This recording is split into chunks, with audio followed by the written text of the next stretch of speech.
4 December गुरुवार आसतु नजर पकाइबा आजिर किछि गुरुत्वपूर्ण खबर उपरे। काली आसुचंती भारत रूस राष्ट्रपति व्लादिमीर पुतिन आलोचना सह बड़ प्रतिरक्षा चुक्ति स्वाक्षर संभावना। व्लादिमीर पुतिन रूस राष्ट्रपति कालीटे 2 दिन पर्यंत दिल्ली रे रहिबे। तेबे एथिपाई रूस रु उड़ान भरिबाठू दिल्ली रे 2 दिन रहिबा जाय कड़ा सुरक्षा व्यवस्था ग्रहण करा जायछि।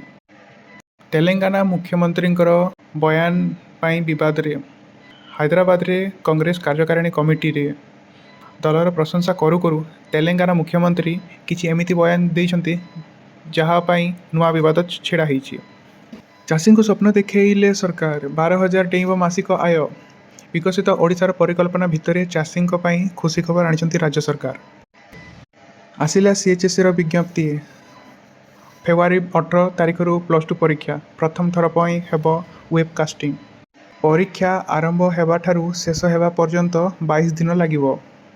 सूची अनुसार वार्षिक परीक्षा सकाळ 10 टारू दिन 2टा पर्यंत जारी रहिबो। परीक्षा पे मोट 4,07,37 छात्र छात्री फॉर्म फिलअप करछन्ति। डिसेम्बर 31 पर जारी रहिबो ई-केवाईसी प्रक्रिया।